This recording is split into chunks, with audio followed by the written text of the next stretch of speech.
TV proudly presents Messages of Inspirational Stories TV show. Live streaming now to millions of devices around the world on Roku, Apple TV, Amazon Fire TV, Android TV, YouTube Live, Facebook live streaming.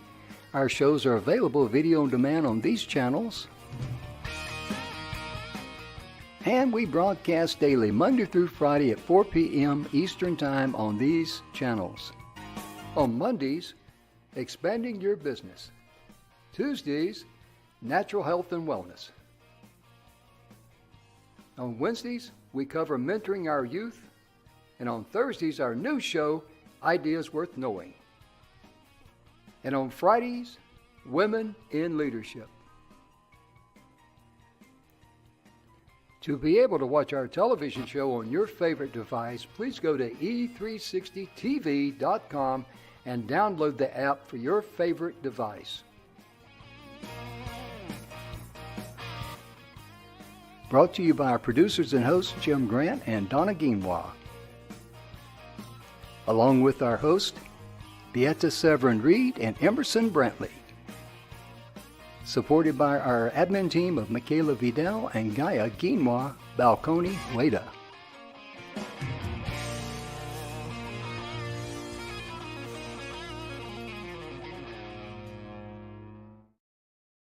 Well, hello everybody. Welcome. Messages of Inspirational Stories, and this is our Ideas Worth Knowing broadcast. I'm Emerson Brantley. Mike Lewis is not able to be here today, but we have a very, very special guest, so I'll get to it in just a minute. You can see on the bottom of the screen, you can watch all of the different shows on mytv.live, including this one. This is being broadcast live on E360 TV and can also be seen on Facebook and all the others that were mentioned there. As a sponsor for the show, I'm going to take you over here to this is a site that I worked on with Mike called ideasworthknowing.com, just like today's show. And if you go there, you can get your library card for free and have access to literally dozens and dozens of books by authors on building your business, on growing your business, and other aspects of life and business. He has over 800 that he's made into bestsellers over the year. So check that out. The website is the same Ideas Worth Knowing as today's show. Jim isn't going to be on today, and Mike isn't going to be on today, but you got more than just me, because you have somebody that a few years ago during COVID was part of a mastermind that I started with a partner, and Rich Bontrager, better known as Trigger. He is known not just across the country, but I would say internationally. I think it's fair, and I'll let him correct me if I'm off on that, but I think that's fair. And he is then involved in broadcast for over 30 years, and he's a public speaker, a talk show host himself, and a producer. His brand Trigger really solidified his position. I've seen people talk to him, mention, in fact, I'll probably be doing it today, calling him Trigger when we're talking to him.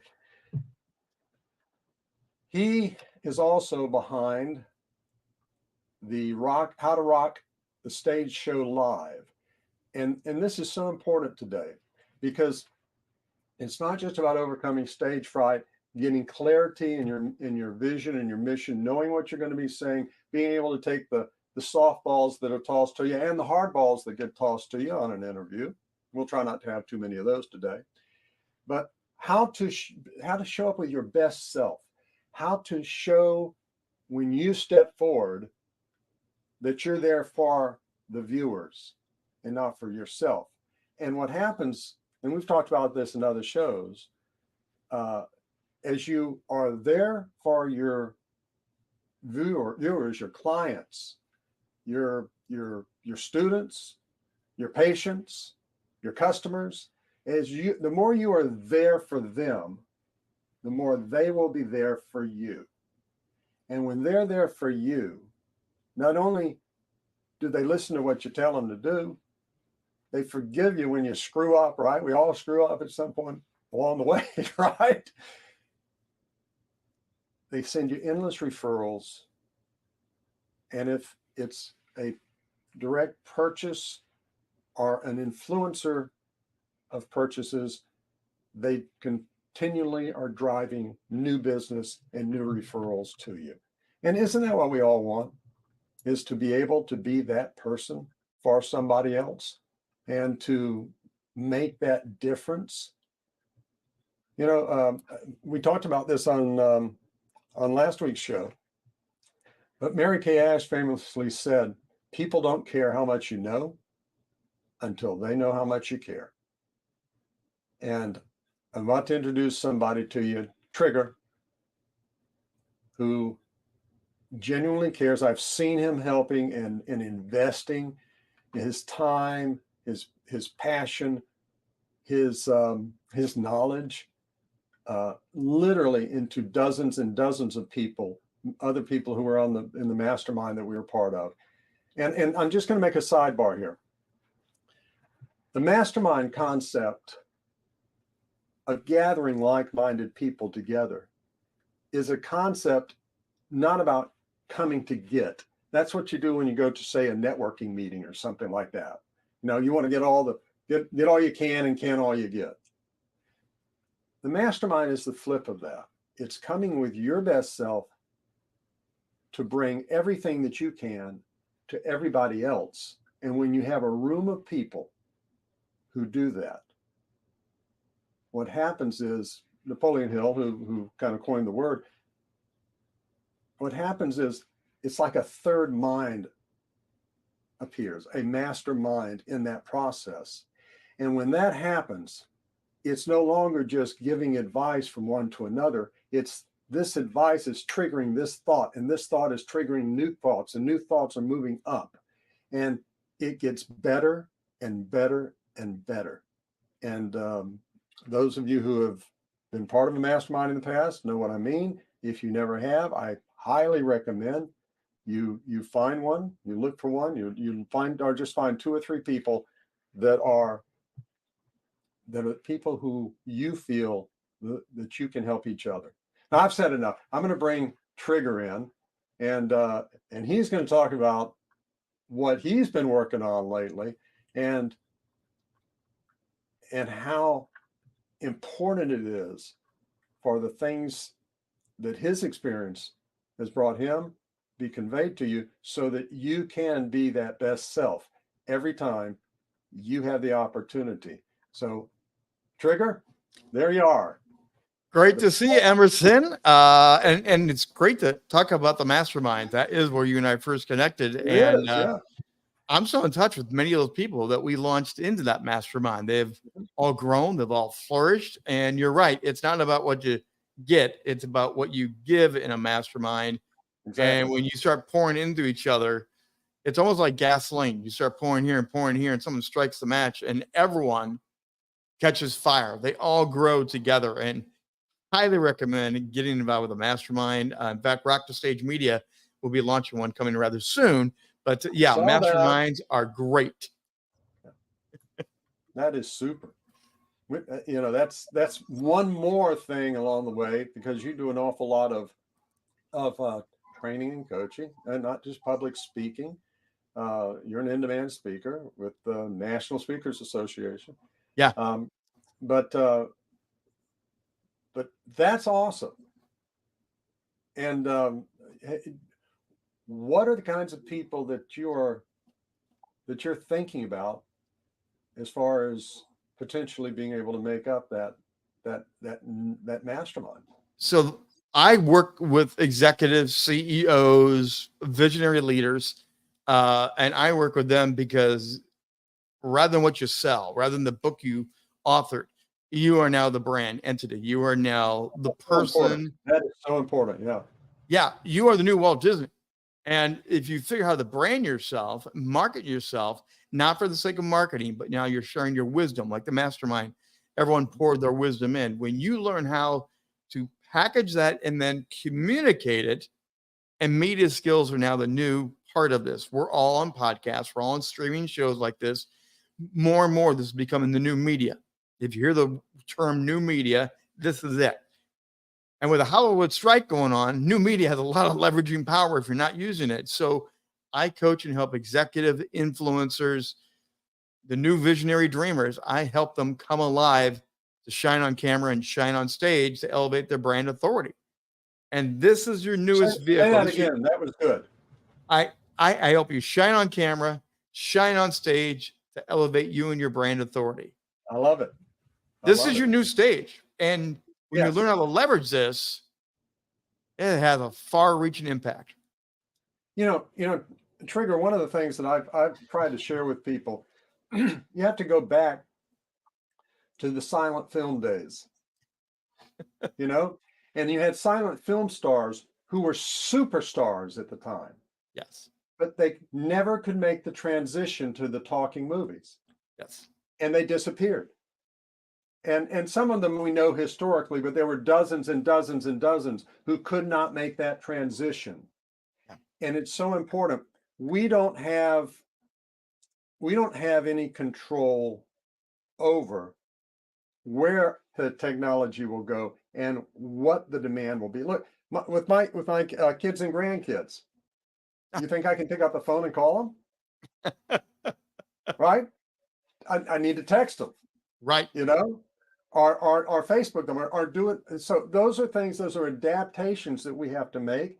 And in marketing, there are different stages that people embrace something. Yeah. And there are the early adopters. You know, yes. It's best to be as close to the early adopters as possible without jumping on every new thing that comes along. But frankly, if we go back to the beginning of the speaker mastermind that we were in, or that we had, that was the problem. Speakers were used to walking out on the stage. Yeah. The crowd cheered. They had the jumbo screen, right, showing all of their accomplishments, or they had the MC introducing them, and they could look you in the eye, and they could watch your body language. And people, if somebody got up to go to the bathroom, they knew it, and they would have something to say. Yeah. You know, when you're on a screen like this, you can't see all the body language. No. You don't know what's going on. And many times when you are trying to do a presentation, like a boardroom presentation or a company presentation, you may actually have some people who are their screen is blank, or they have their avatar up there or something like that. Mm-hmm. They may not even be in the room, right? Oh, so yeah, no. What you've got is so important. This is a transition period, and everybody viewing, you're in this transition right now. Yes. Well, and that's why you have to learn media skills. So part of my history is I've got 36 years, 36 years, Emerson, of being in the media business. I only know about a microphone and a camera. Now, everyone now is learning the very things I learned. I was media trained. I was prepared. I had to learn to listen to my voice. By the way, part of the reason people don't want to do this is because they hear their voice. They watch the reruns. Yeah, and it freaks out because that's not my voice. It's not. You have the voice that you hear in your head cavity, and you have the voice the rest of the world hears. Part of media training is college professors, experts. The thing I do now is I help you get used to your voice, change your voice a little bit so it is stronger, better, because your first impression is it squeaky? Is it irritating? Is it like a chalkboard on the old chalkboard? What does your voice sound like? And you need to work on that. So we're all learning media skills now, whether you like it or not, whether you're in the business world and you're having a top executive meeting, you're now on camera, on stage, like a broadcaster. And I tell people, welcome to the broadcast world. Now that you're kind of freaked out with the camera looking at you all the time, let me help you learn how to shine on camera and stage, because in the executive business world, this is never going away. And for all of us, this is never going away. But if you This is the new learn normal. how to do it, your company will X grow, your brand will X grow. And especially when you go through times of crisis, when you go through times of crisis in any company, someone's going to ask you a question. You're going to be interviewed. You have a quote to give. You can either hit a home run or you can blow up your company worse. This is so important now. No, how many times have we seen, somebody on the news or whatever, and they have reporters asking them questions, and they'll say something stupid, like no comment, no comment, no comment, or they'll react to it because they haven't prepared for it. Instead of having a response in place, assuming people are going to be asking the questions, knowing what the questions are. When I talk with my clients about their strategy, okay, normally they start with who they want as a customer, and I stop them and say, that's not the most important thing. The most important thing is why. They said, oh, my why, I'm passionate. No, not your why. Why are they going to want to be your customer? That's the why. And anticipation in marketing, anticipating it. That's all what this is part of. If any of you viewers who have a business or work in a business or know somebody who has a business, at some point along the way, that business is going to hit a pothole or maybe a roadblock. Or something terrible is going to happen. And what is your plan, man? Yeah, you need to have a crisis management plan, a crisis communication plan. You need to have it. Whether you're the CEO, whether you're the chief communication officer, and it hits the fan and they say, hey, Ted, you're up. Go talk to him because we're not coming out. Because we're not ready for it. You need to know how to do this. And Ted's got to go step up and look calm and cool. Had that happen. But you have to be prepared for it. And so the camera can be your friend or it can be your enemy. I encourage you to learn how to make the camera your best friend, your girlfriend, your wife, and learn how to talk to you in a one-on-one, very personal, intimate way. Look it in the eye. Talk in like I, you, me, not hi, y'all. And that's part of communication. You need to learn how to talk personally, especially in times of crisis, so they know you're not trying to deflect. You're personally coming to the camera and you're going to personally talk with them. So that whole know, like, and trust thing, you can make or break that through the camera lens in a blink of an eye. We've seen it happen, like you said. So you have to protect the know, like, and trust as you navigate crisis when you come before the microphone now. That is so true. And the problem, I think, a lot of times, Rich, is a lot of businesses really don't think through all the steps when it's not even a crisis. Like, how many times have you seen something online that said, come in by Monday or come in by, the first 100 get this or whatever, if you call in and you get the receptionist and the receptionist says, oh, don't worry about it, you'll be in okay. When do you want to come in? We get a truck every 3 days with that. Right. You just destroyed everything because you said to that prospect, what I say doesn't matter. What I say, you can't ever depend on it being true. What I say, it's just a come on to get you in. That's become your brand for that person, right? Yes. Well, that's where reputation management begins. Yeah. The whole crisis thing is your reputation hangs in the line. And if they do talk to you and they go to a different salesperson or a different representative and you get two different answers, right? You now have reputation crisis because which one's real? Which one's bogus? Am I at a flea market now? Can I make up my own price and do whatever I want to? Can I haggle with you? If you don't maintain the reputation of who you are and what you do on camera, off camera, on the sales floor, it will come back to bite you. Yeah. And by the way, body language, communication, body language is so important. 70% of what we learn is nonverbal. Yeah. So if you're talking to somebody and they're giving you this, that, and your body language doesn't match what you're communicating, the person wanting to buy for you is going to go, I don't believe you. And they back away from the deal. So how your eyes are, how's your mouth moving? How's your body? Are you trying to literally hide behind the podium like many professional speakers do? They stand behind the podium not to look cool because they're as scared of you as you are of them. And you need to learn how to work your body to match the story, to communicate. And especially in times of crisis, you're on fire. And are you going to control the fire that your body's putting out? Or are you going to let it be a wild, crazy person at the microphone? This is where media training comes in. Yeah, it is so, so important. You know, one of the things that I've challenged clients, and if I can name some of the clients, and many of the viewers would know them, but I've challenged them to just get in front of a mirror. Just do it in front of a mirror, and then set your phone up over in the corner and video yourself, and then watch the video, and start getting a sense of, Yes. you know, when you're always doing this and this and yeah, and you're talking like this, and you got to learn what you were saying, exactly what you were saying.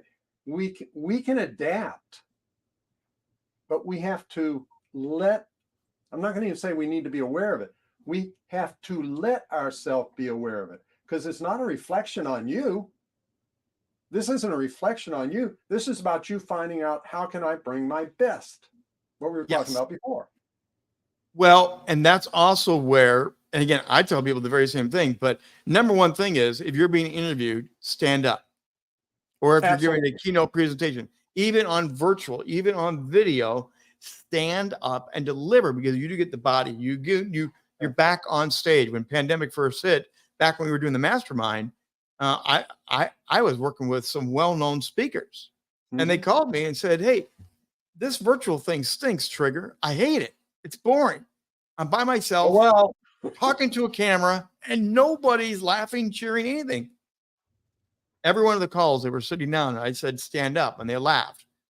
And then they would stand up, they would move the microphone, change it so I could see their face again. I just kept talking. I was just casually talking about their needs, their hurts, their pains. And every one of them, 100% of the time, not an exaggeration, 100% stopped, interrupted me, and said, "What just changed?" And I would smile and laugh and say, "Why? Why? What do you mean?" They're like, "No. All of a sudden, this feels kind of cool, kind of fun." It's like, "What changed?" And I said, "You're standing up. Yeah. Your body and your mind has been trained to be on stage. You're now back on stage." So he said, "But I'm in my bedroom by myself. I'm in my office by myself." I said, "No, your mind has put you on stage because you're standing up and speaking with authority now." And they said, "It's that simple." That's the trick of this. When you forget about the camera and forget about that emotional pressure, you can start being authentic. You can start being the real version of you. And as you learn to do that, the confidence goes up and up. And now the camera is your best friend. So do it like you're having a conversation. Most people stand up. Most people do have a cup of coffee around the office. I tell people, this is the best prop in the world. Do it like you're talking to a real person, and you start coming alive. And then your camera really is the best friend. And really, that authentic voice is what you want to find. People, especially in times of crisis, they want to believe you. They desperately want to believe you. Or if you're giving BS, they want to know you're giving BS. So the authentic voice is what you want to nurture and do. People tell me all the time, and you probably get this with the amount of media you've done, but it's like, I feel like I know you. I've never met you, but I feel like I kind of already know you. And it's cool when you can break the glass that intimately and people know you, so you don't have anything to fear. You can just step up and go for it. That will help you. That's some powerful, powerful, powerful stuff that he's sharing. It sounds simple. Do it. Do it for a week or two. Yes. I'm gonna make an analogy here, and it's a direct analogy to standing up. A number of years ago, I realized I was sitting at a desk for hours every day. I was getting stiff. I was sore, and stand-up desks started to become Yes. popular and available. And I said, well, I'm going to try that. But before I did, I got a couple of boxes and put my keyboard and my laptop up on it, and I did that for about a month. And I could sit down and move the box out of the way, stand up, and I got used to the idea. And once I got a stand-up desk, I don't know, 5 or 6 years ago, I have a hard time sitting now. Yeah. If I'm at an event, and I haven't been in a live event in quite a while, I think the last one was probably in January or February, some months and months ago. But if I'm in a live event, I almost always will be standing at the back. Yeah. I can't just sit in the chairs. And there's a shift that takes place. The energy level that you have changes, even if you're not on video. And this is important for everybody. Even if you're on a phone call, Yes. people get that energy. And Jim isn't here today, but Jim likes to say, follow the energy. Well, that's the energy. Follow that energy. People pick it up. Well, if you're laying in bed talking on the phone, hi, honey, how you doing? It comes through. Well, and the energy is a great point, Emerson. So when it comes to crisis and communication with crisis, there's 3 different forms of energy that I talk to people about, and you have to decide which one are you currently doing and which one do you want to do. So there's that passive energy that you're talking about. You're sitting down, you're barely moving. I mean, if I came on your show and I was like, Emerson, great to be here. I am so happy. And we haven't seen each other for a long time, but it's great to see you. That stiffness, that passiveness is not what you want. And so many people do that. The green light, the red light goes on, and they're laughing and joking backstage. And then they go, thank you, Emerson. That's passive bad energy. If you're in time of crisis, it looks like you're scared out of your wits. You're in a panic mode, and it communicates to your company, to your employees. The company's spinning out of control. Then there's the other type of energy. Number 2 is you're driving down the highway, you're going by the used car lot, and you have that flapping balloon guy that's going crazy in the wind. That's out of control energy. Now, we laugh with the balloon guy, but that's not what you want when you step up on stage. You do not want to communicate in times of crisis. The sky is falling. Oh my gosh, the company's burning down. Oh my God. You do not want to do freak out. And we have seen people do it. It's sort of very composed, and you see people just go kaboom. And losing it is not going to help you. What you want to do is you want to learn how to manage your message, be clear, be concise. Learning sound bites is a huge part of the media coaching.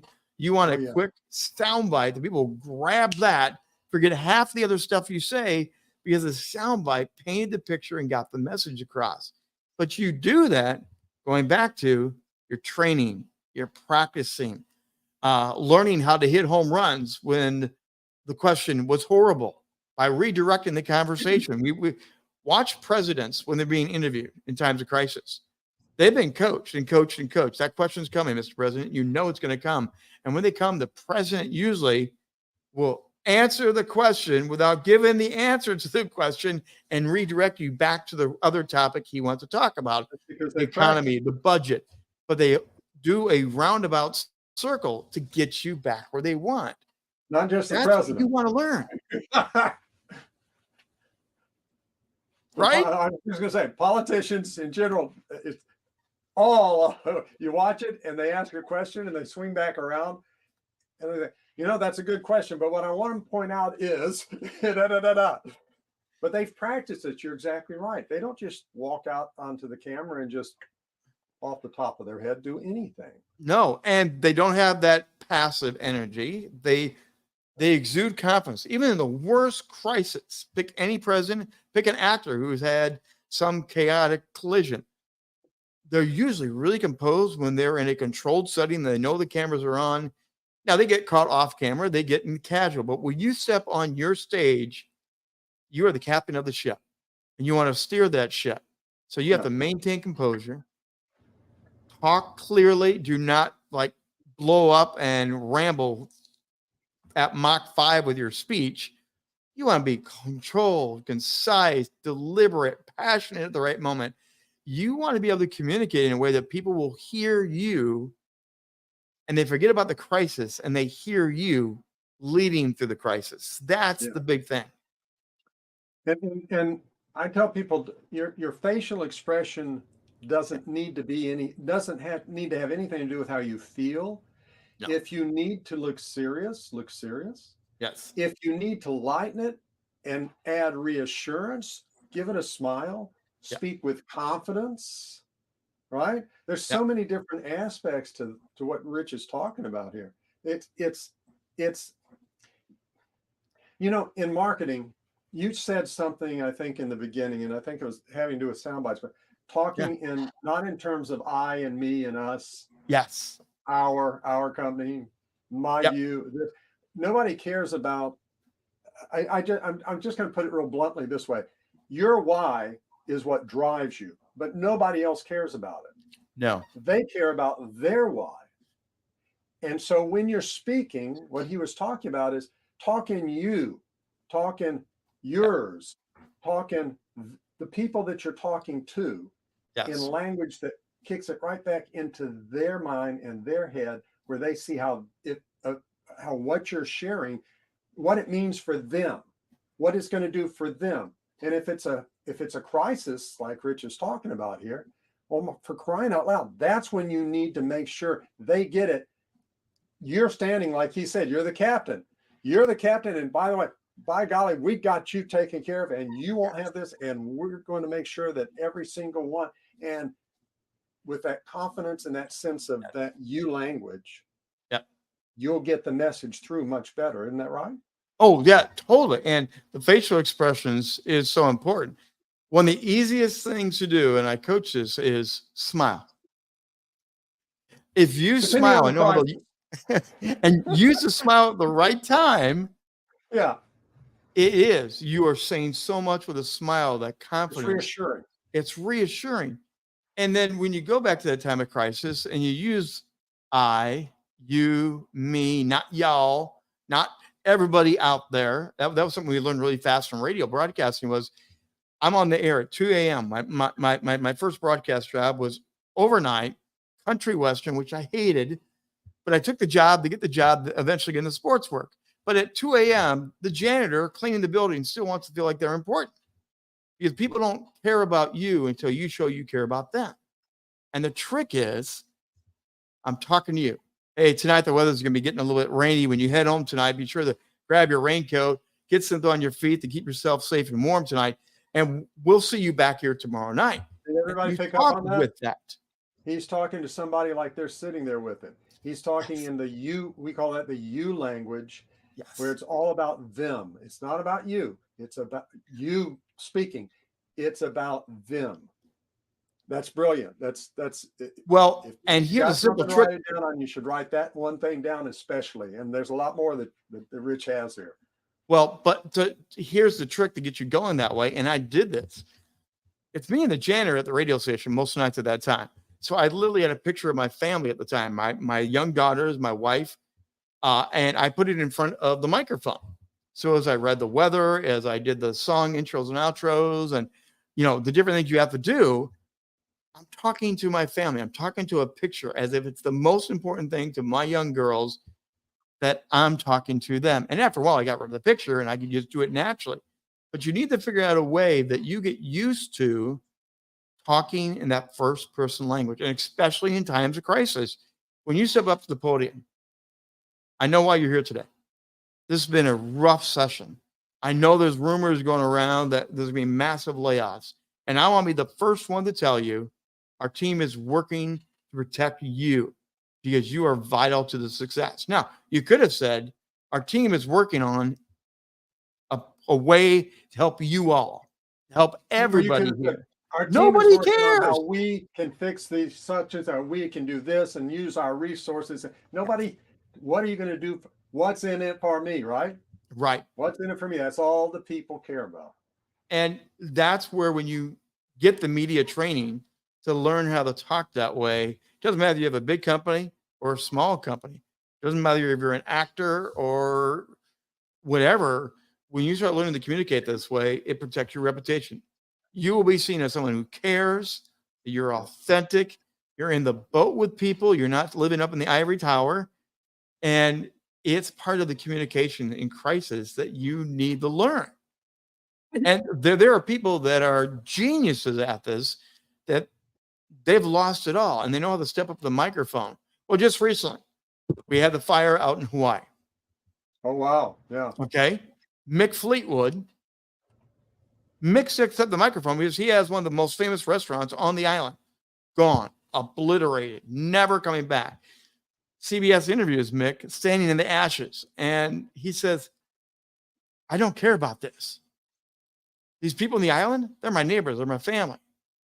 I'm going to take everything I have to help that guy right there. And he put it off camera. I'm going to help them. I'm going to help them.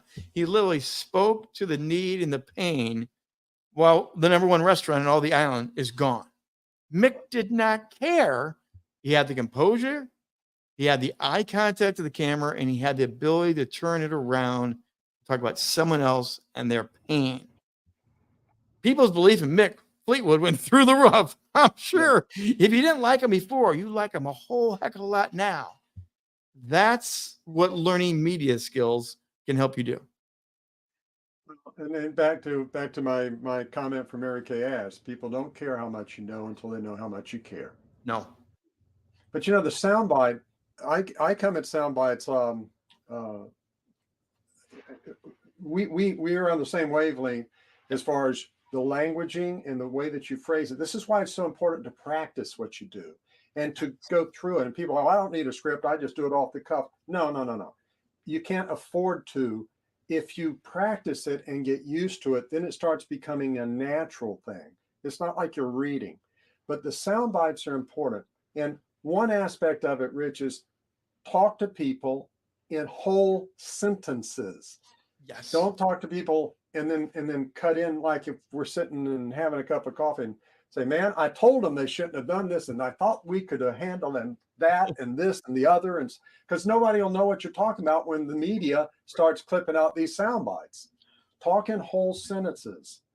Talk about the issue, what it is, what's happening with it, but talk in entire sentences to the people. Well, that takes practice too, No, it totally does. And you're absolutely right. No one starts out without a script.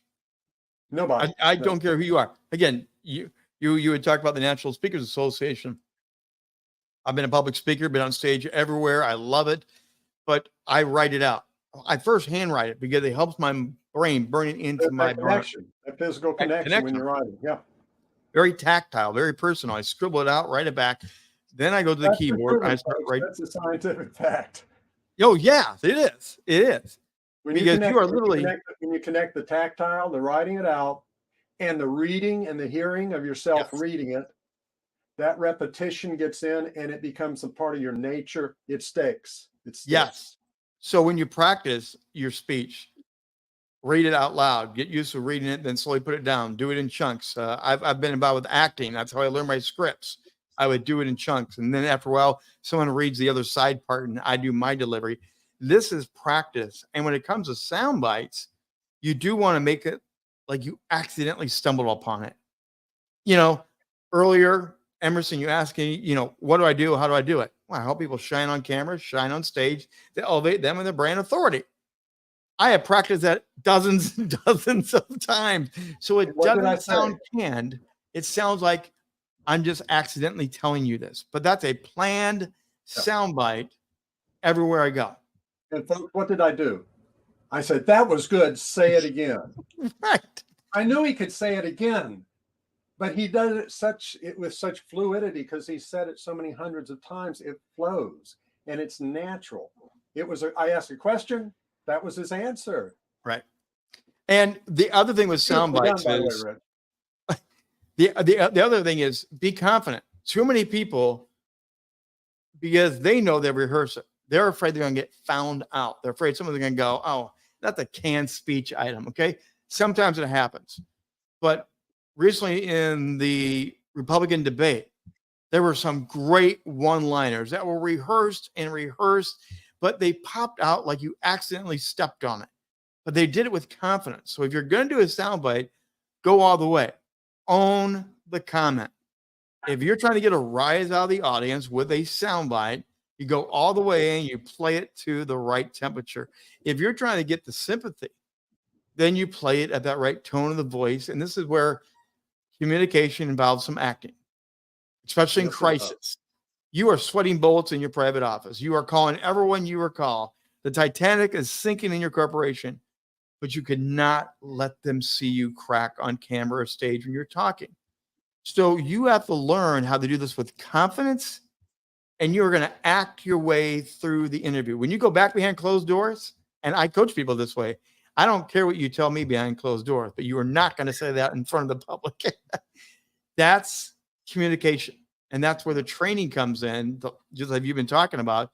You can't do this any other way without the rehearsal, the coaching, and then you go back and reevaluate and go do it again. And the reevaluation tip is you need a coach who will who won't just throw you softballs, but a coach who will also stop you, catch you, ask you to do it again, tell you what needs to be corrected on it. And we have to be everybody who's anybody in any field, what you mentioned acting or in sports, CEOs, you name it. Yes. Anybody who has achieved anything has multiple coaches. I did a sales piece a number of years back when Tiger was still in his prime. And at that time, I think he had 12 or 15 different coaches. He was the best player in the world, and he still had coaches working with him on every different aspect. Right. We're not somehow genetically outside of that need. No, we need, I mean, I still have coaching. I'm in another mastermind right now. I could probably drop a couple of names that you would probably recognize, but that's where you need to have the next level, because you're going to get pulled up, challenged up, you're going to get equipped, and they're going to keep stretching you because there's more in you to pull out. And especially with communication, especially in crisis, one thing they also need to learn about is time management. Because when you get into a crisis, you lose time. It feels like you're flying down the highway to the collision course, and you know you're going to blow up. But you need to learn how to manage time. So when you're being interviewed, when you're talking to the troops of your company, you don't not want a long-winded speech. They're going to ask you questions. They're going to do open Q&A. You are going to have it so you know I'm going to be ready for the questions. Yes, you got to be ready for the questions. You have to know how long you're going to talk. I'm going to talk for 15 minutes. That's it. Open Q&A. I'm taking 3 questions and I'm done. Why does the president walk off the platform and people are still taking pictures, still shouting questions? It's called time management. He knows the longer he's on stage, the longer he's exposed to people, the more stupid things will be coming out of his mouth. It's true. He will go off script and his handlers will go. Yeah, that's the Donald challenge. Trump did that all the time. And his handlers went crazy because Donald Trump could not stay on point.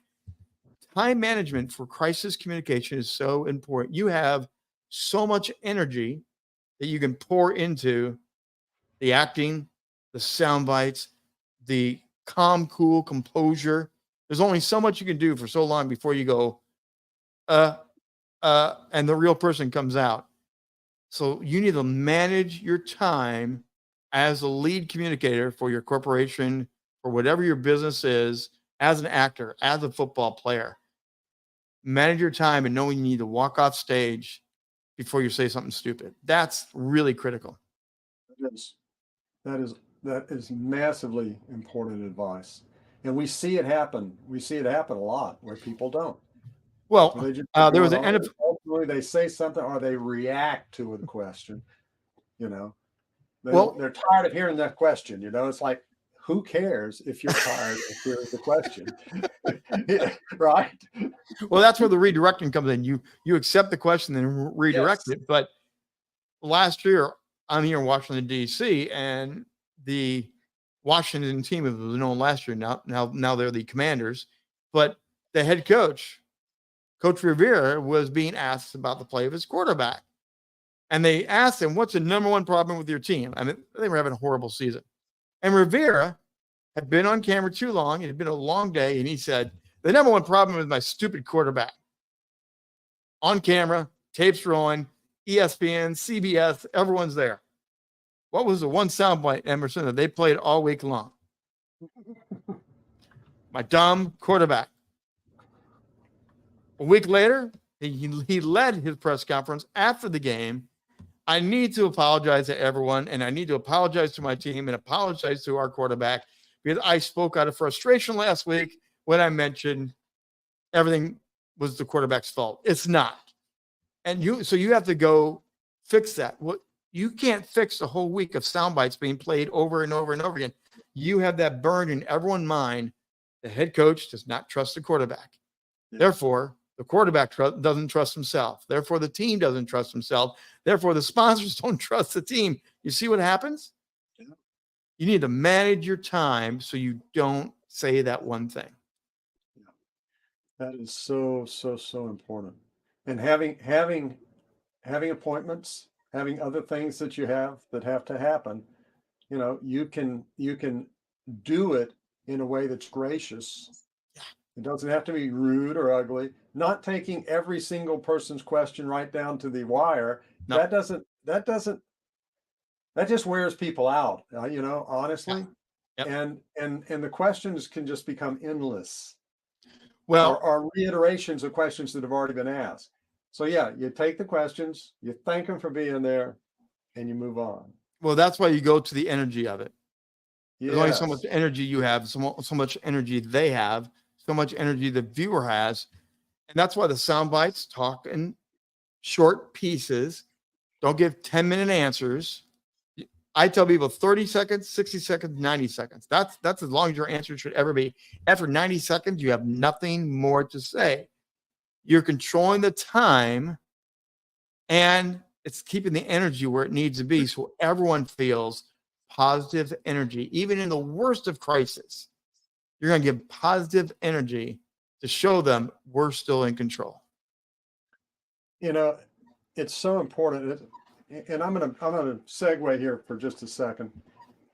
Many people know me as a marketing strategist and as a copywriter. And I've been asked over the years, well, how long does it take to write, say, a sales letter or a website or whatever, And for most people, writing out a page, okay, maybe that'll take them an hour, half hour, something like that. But I did several different time runs over the years, and I'll tell people 6 to 7 hours a page. And they look at me like, oh my God, how is that possible? Well, it's not in the writing. I can knock out a page of copy pretty quick. And right. Most people, if you were under fire, could do that. But the devil's in the details. And part of what Rich is talking about, it's that editing process where you're fine-tuning it, where you're getting it in the right order, where you're getting the words so you don't trip up on them. Yes. Right? Where you're getting the key points near the beginning of it, so people get the key points, even if they miss a couple of the other points. Yeah. And it is thinking through it and practicing it and putting yourself out there for yourself first. And then preparing yourself so when you're really out there, you'll be able to be, what he was saying, concise, to the point, good energy, looking the people in the eye with that conveys confidence, right? Yeah. You can look them straight in the eye and being ready with that answer. Those are such great points. I hope you're writing some of this down. And if you have a business, even if you're a solopreneur, okay, yeah. Or if you work in a company or in a nonprofit or in an association or whatever situation, for your Sunday school class for that matter, if there's a question, an answer, or a presentation or something you have to do and you end up being the one called to do it, these points are lifesavers. And for Rich and for me, I mean, some of them are natural now. They weren't always natural. So taking the steps, even if it doesn't feel natural, it will become natural. And I still do exactly what you're talking about. I still write things out. Oh, and I do something else on the editing side on presentations. If it's in a PowerPoint, every single time I do a presentation, I go through every single slide before that presentation. Oh yeah. I speak it, and I try to trim out as many words as I can off the slides. How many of you have sat through a presentation and somebody came up and there are 12 bullet points on the screen, and the presentation is them reading the bullet point? It's like, just give it up already. Yeah. I can read. Just hand it to me. I can read it. Because the PowerPoint is their script. And when I lived in Rochester, Minnesota, the home of IBM, it was the IBM kiss of death, because they would have a blank slide and the clicker. And they'd go looking at the screen, not looking at the crowd, click one line and read it. Click one line and read it. And by the third or fourth slide, you're going, just hand me the presentation and we can all go home. I can read. Yeah, I can do that. So that's huge. I've got one more important tip, Emerson, if we have time for it. We do. All right. So I'm going to pop your website back up there too for everybody. One of the other things that's going to help you with crisis communication, learning how to be media savvy is so important. And this is great because Emerson and I are doing it two different ways. I talk about the environment that you are in. Okay. Emerson's using a physical set. That picture, I believe your wife did the picture. Very good. You remembered. Yes. So his wife did the picture. That is a love affair piece behind him. That reminds him of a joyful happiness. He's in his happy place doing that. And that's where he's comfortable. I'm media 24/7. I am media all the time. This is virtual, by the way. I will confess that here today. Many people ask if it's real, but this makes me know I'm in news, media, my emotions, my body language, the way I carry myself, the way I dress. We haven't even touched on that, but the way I dress, I'm camera media ready every day for my own home studio. In front of you, not behind you. And the idea is when you create your environment, it will help you with the jitters. It will help you with the fear of where do I look? Who do I talk to? It will help you with the fact that this is boring talking to people. There's nobody in my own home studio. But my mind tells me, again, I have a great imagination. Thank you, Walt Disney, for giving me that years ago. But I believe there's thousands of people in my studio right now listening to me. I'm on the Oprah show, and I'm talking to I'm talking to Emerson. But that's part of the game now. Your environment will help you mentally, just like standing. Standing helps you get into the game. Presenting. When you create an environment that you love, it will empower you. Yes. I work with a lot of authors. I tell the authors, get some books, get a bookshelf, get some things behind you, whether it's virtual or real. And then just to the right of you, right in camera frame, you want to put a book on your stand. That's your book. Right. It's nonverbal communication. You don't have to say a word. People do this every day. Yes. Before they say a word to me, they know this guy's media. This guy knows how to rock the stage, which is my goal. If you're an author, they see that. If you're in the comic books, put comic books up on your back wall. Batman, Superman, Green Lantern, Iron Man, whatever it is. And people will know immediately, I am talking to a guy who loves creative stories and comic books. If you create your environment, your confidence in communication will go up and up and up.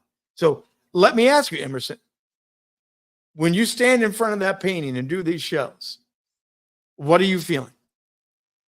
I'm remembering being on the boat, being the photographer, taking the pictures of it, and watching my wife as she was painting this series of paintings. And are you smiling, frowning, serious? What's going on inside you? It's always a good feeling. That's the power of creating your environment. Yes. I can stand anywhere in front of in a Quonset hut, you name it, because I've done it enough years, but he's exactly right. creating, you are the master of your fate. You are in control of your environment, and nobody can interfere with that. So make it that environment that you are that master of, because when you do, that confidence will come out, that the sense of comfort, your comfort level will show. Well, let me bring this all the way back around to where we began. You are the brand. You are the brand. You are the brand. You are not just an author. You are not just a speaker. You're not just a car mechanic.